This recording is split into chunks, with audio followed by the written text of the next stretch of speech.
ជនបរទេសម្នាក់បានស្ដីបន្ទោសទាហានថៃដែលក្រឡាសមតីម្ដងចេះចុះនិងមិនព្រមឲ្យគាត់ចូលទៅពិនិត្យសុខភាព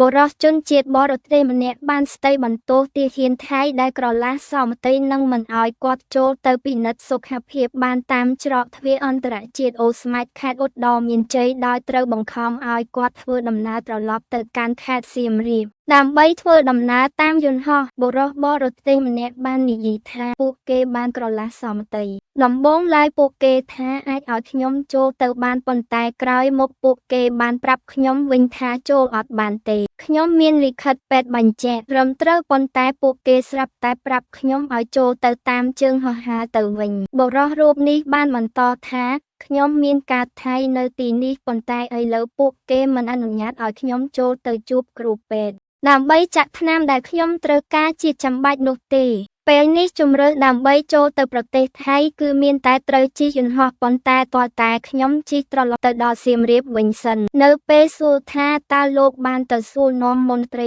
ថៃខាងណាខាងយោធាឬខាងអន្តរប្រវេសន៍បុរសបរទេសរូបនេះបានឆ្លើយថាលោកបានទៅសួរខាងយោធាព្រោះមន្ត្រីអន្តរប្រវេសន៍ថៃនាពេលនេះធ្វើអ្វីមិនកើតទេឥឡូវព្រំដែនស្ថិតក្រោមការគ្រប់គ្រងរបស់យោធាថៃនៅប្រទេសថៃសឹងតែជារឿងធម្មតាទៅហើយគឺយោធាមានឥទ្ធិពលណាស់